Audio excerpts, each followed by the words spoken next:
Losing a relationship can feel like mini death, complete with grieving process. Whether you are the dumper or the person being dumped, ending a relationship is a painful process. And figuring out how to move on from a relationship is one of the most difficult transitions in a person's life. Hi, this is Sally, and today let's talk about how to get over someone and move on with your life.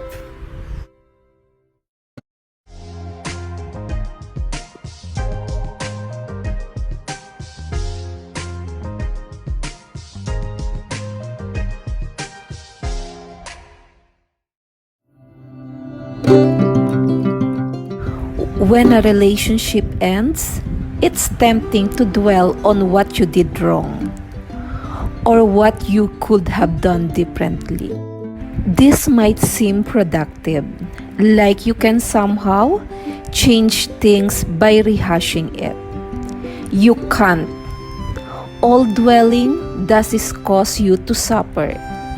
You might think you made the biggest mistake of your life, and if only you didn't do it, you wouldn't be in pain right now. Keep reminding yourself that you are a human. You are entitled to make mistakes. Everyone does. And you will learn from them and use those lessons to improve your life. Loving someone does not mean you should be with them.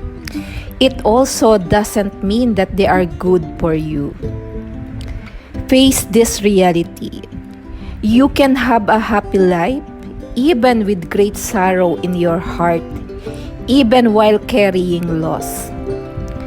Physically, your body is probably keeping going just fine, and it's only your mind that has the problem.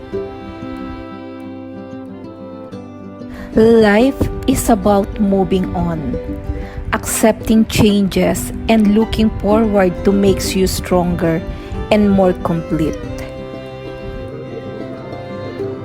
Unless you let go, unless you forgive yourself, and unless you realize that the situation is over, you cannot move forward. No matter how much we want things to stay the same, life is all about change. Sometimes, change is not for the better, but most of the time, change is for the better. But things are changing and we need to be able to let go and move on. Here are some pieces of advice about moving forward and letting go. First, acceptance. Acceptance is a first step to moving on. It can be hard to accept what is difficult, something you would rather not be the case. It can be hard to accept life's disappointments, things you feel as if you will never get past or move on from. But the truth is, that is possible. I know. I've been there. If you catch yourself harboring fantasies of getting back together, or envisioning that delicious scene in which he comes crawling back to you, just smile at yourself and turn those visions off. Accept that this chapter of your life has closed and tell yourself you will be better off by moving on. Second, focus on yourself. Do something just for you and give yourself some time to connect with your inner self. Take up a hobby, volunteer somewhere, or take a class. Keep yourself busy, but be careful that you don't overload on activities just to distract yourself from your ex. That will make your downtime seem even more painful. Do something to boost your self-esteem. Get a new haircut or entirely new style, get a makeover. Go to new spa for mani-pedi. Or buy a new outfit that nothing like what you wore when you were with him. And try to improve everything about you to be a better version of yourself.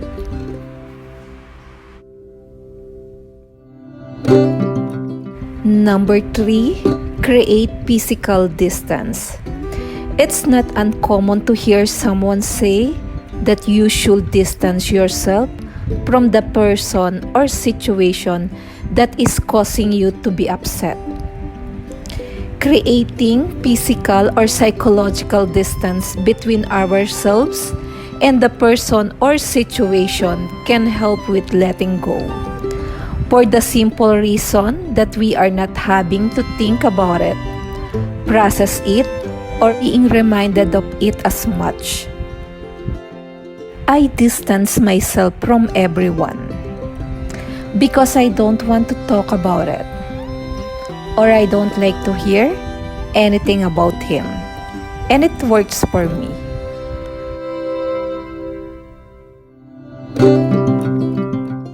And number 4, feel the feelings. Allow yourself to feel sad. You are heartbroken, so give yourself permission to stay in bed. Listening to your go-through breakup song on a repeat.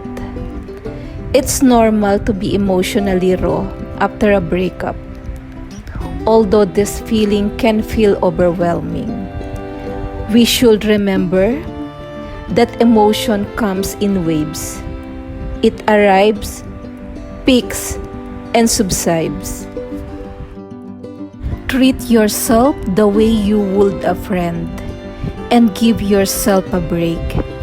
We can acknowledge the sadness, anger, or fear that arise without handing these feelings over to our inner critic. Remember that our feelings are acceptable, but the thoughts around the feelings like you'll never find anyone else or you can't live without him or her are not.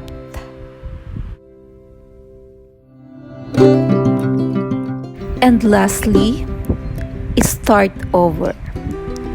Breaking up with someone can be a wake-up call on how we are guiding our lives. Perhaps after you broke up, you realize how much you prioritize your ex. You are free now to take on any project you want. Who do you want to be? In which direction do you want your life to go? So, recap with your friends or make a new friends. Realize this is the time to meet new people. Be bold and take the chance to meet up with new friends. New lifestyle and activities will bring you to the places and environments that are safe. Go to the places that don't have strong association with your ex and build new memories. So plan something fun with your friends.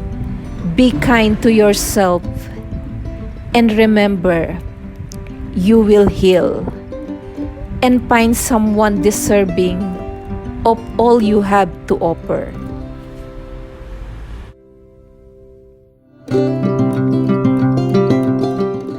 What if everything you are going through is preparing you for what you ask for?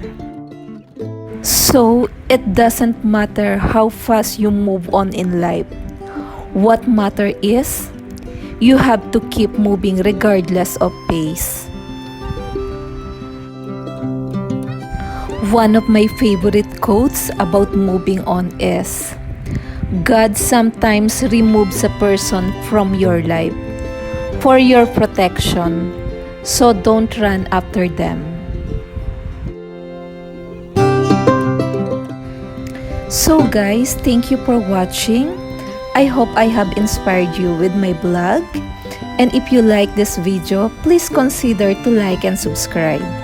And if you have something to say, just leave a message to the comment section below.